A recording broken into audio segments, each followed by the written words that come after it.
السلام عليكم ورحمة الله وبركاته.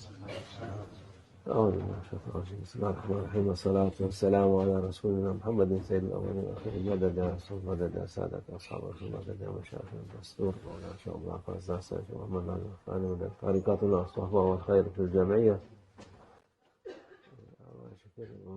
اللہ کا شکر ہے انشاءاللہ آج رات لیلۃ القدر اکثر رمضان کی 27ویں رات کو ہوتی ہے۔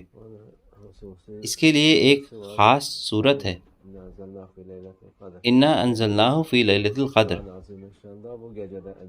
اللہ عز و جل کہتا ہے کہ ہم نے قرآن عظیم الشان کو اس رات میں بھیجا۔ یہ رات ایک مبارک رات ہے، بالکل یہ صاف نہیں ہے کہ یہ ہے کس دن۔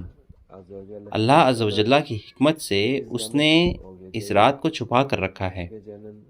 اس رات کی برکت اتنی ہے جتنی ایک انسان کی زندگی، 1000 مہینے کسی کی زندگی ہی ہوتی ہے، 80 سال ایک انسان کی عمر تقریباً ہوتی ہے۔ ایک رات اللہ کی حکمت سے 1000 مہینوں سے بہتر ہے۔ یہ لوگوں کے لیے ایک بڑا ہدیہ ہے۔ یہ اللہ عز و جل کا خاص تحفہ ہے امت محمد صلی اللہ علیہ وسلم کے لیے۔ ایسا پہلے نہیں ہوا۔ لیلۃ القدر صرف ہمارے رسول اللہ صلی اللہ علیہ وسلم کی وجہ سے ہے، کیونکہ قرآن ان پر نازل ہوا اس رات، اور قرآن رسول اللہ صلی اللہ علیہ وسلم کے لیے بھیجا گیا، خاص کر ان کے لیے۔ یہ کسی بھی رات ہو سکتی ہے، کہتے ہیں ہمارے رسول اللہ صلی اللہ علیہ وسلم لیلۃ القدر سال میں کبھی بھی ہو سکتی ہے، رمضان کے باہر بھی۔ اس لیے ایک انسان کو ہمیشہ کوشش کرتی رہنی چاہیے، جیسے کہ وہ اپنی عبادت لیلۃ القدر کی رات کو کرتا ہے، اسے اور راتوں میں بھی کرنی چاہیے۔ اسے وہ نصیب ہوگی اللہ کی اجازت سے، بالکل اس کو وہ نصیب ہوگی، کیونکہ اگر آپ سال میں کوئی بھی رات نہیں چھوڑیں گے تو آپ لیلۃ القدر کی رات اس سال میں بالکل پائیں گے، آپ کو اس کی برکت ملے گی۔ اللہ اس رات کی برکت ہم پر رکھے انشاءاللہ۔ اور کئی دفعہ لوگ برائی کرتے ہیں، مخالفت کرتے ہیں، گناہ کرتے ہیں پوری زندگی۔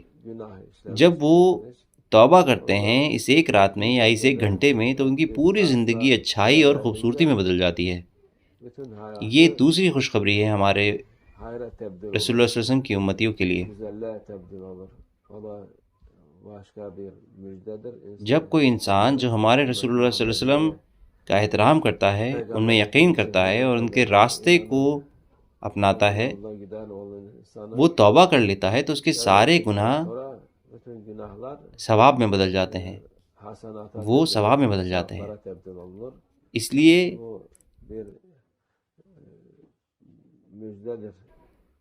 یہ امت محمد صلی اللہ علیہ وسلم کے لیے خوشخبری ہے۔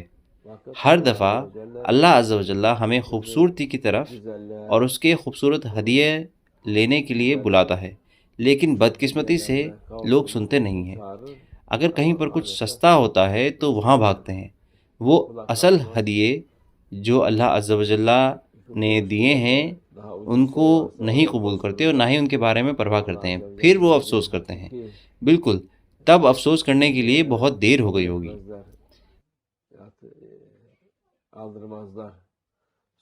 اللہ اس رات کو آپ پر مبارک کرے۔ ہمارے رسول اللہ صلی اللہ علیہ وسلم کہتے ہیں اس رات کو یہ دعا کریں، بلکہ آپ کو یہ دعا ہر رات کرنی چاہیے۔ ان کی دعا ہے اللہم انی اسألک العفو والعافیۃ والمعافۃ دائمہ فی الدین والدنیا والآخرہ، اللہم انک عفو تحب العفو فاعف عنا۔ اس کا مطلب ہے اللہ ہمیں معاف کرے، وہ ہمیں اچھی صحت میں رکھے۔ دونوں صحت اور اچھائی انسانوں کے لیے، مسلمانوں کے لیے ضروری ہے۔ ہمارے رسول اللہ صلی اللہ علیہ وسلم یہ بھی کہتے ہیں کہ یہ دعا کریں کہ ہمارا امتحان ان لوگوں کے ساتھ میں نہ ہو. اگر یہ دعا قبول ہو جاتی ہے تو ایک انسان آرام سے سب چیزیں کر سکتا ہے، اچھائی کر سکتا ہے، عبادت کر سکتا ہے. اللہ ان خوبصورت دعاؤں کو قبول کرے. کوئی بھی دعا اللہ کے یہاں اس کی اجازت کے بنا خارج نہیں ہوتی. اللہ اس رات کو اور سب راتوں کو ہم پر مبارک کرے انشاءاللہ. ومن الله التوفيق. الفاتحة.